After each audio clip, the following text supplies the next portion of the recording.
समय बहुत बलवान होता है। वह शिखंडी से भीष्म को मात दिला सकता है, कर्ण के रथ को फंसा सकता है, द्रौपदी का चीर हरण करा सकता है। अगर किसी से डरना है तो वह है समय। महाभारत में एक प्रसंग आता है जब धर्मराज युधिष्ठिर ने विराट के दरबार में पहुंचकर कहा, हे राजन, मैं व्याघ्रपाद गोत्र में उत्पन्न हुआ हूं तथा मेरा नाम कंक है। मैं धूत विद्या में निपुण हूं। आपके पास आपकी सेवा करने की कामना लेकर उपस्थित हुआ हूं।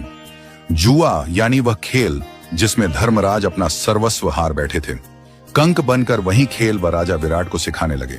जिस बाहुबली के लिए रसोइये दिन रात भोजन परोसते रहते थे, वह भीम बल्लभ का भेष धारण कर स्वयं रसोइया बन गया।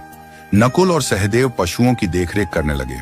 दासियों से घिरी रहने वाली महारानी द्रौपदी स्वयं एक दासी सैरिंद्री बन गई और वह धनुर्धर, उस युग का सबसे आकर्षक युवक, वह महाबली योद्धा, वह द्रोण का सबसे प्रिय शिष्य, वह पुरुष जिसके धनुष की प्रत्यंचा पर बाण चढ़ते ही युद्ध का निर्णय हो जाता था, वह अर्जुन एक नपुंसक बन गया।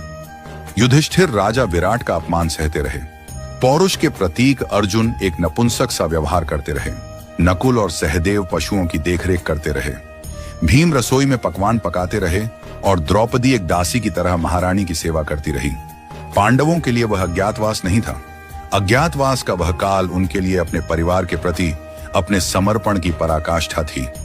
वह जिस रूप में रहे, जो अपमान सहते रहे, जिस कठिन दौर से गुजरे, उसके पीछे उनका कोई व्यक्तिगत स्वार्थ नहीं था। अज्ञातवास का वह काल परिस्थितियों को देखते हुए परिस्थितियों के अनुरूप ढल जाने का काल था। आज भी इस धरती में अज्ञातवास जी रहे। न जाने कितने महायोद्धा दिखाई देते हैं। कोई धन्ना सेठ की नौकरी करते हुए उससे बेवजह गाली खा रहा है क्योंकि उसे अपनी बिटिया की स्कूल की फीस भरनी है। बेटी के ब्याह के लिए पैसे इकट्ठे करता। बाप एक सेल्समैन बनकर दर दर धक्के खाकर सामान बेचता दिखाई देता है।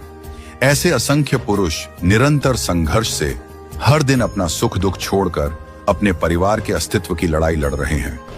रोजमर्रा के जीवन में किसी संघर्षशील व्यक्ति से रूबरू हो तो उसका आदर कीजिए, उसका सम्मान कीजिए। फैक्ट्री के बाहर खड़ा गार्ड, होटल में रोटी परोसता वेटर, सेठ की गालियां खाता मुनिम वास्तव में कंक, बल्लभ और बृहणला है।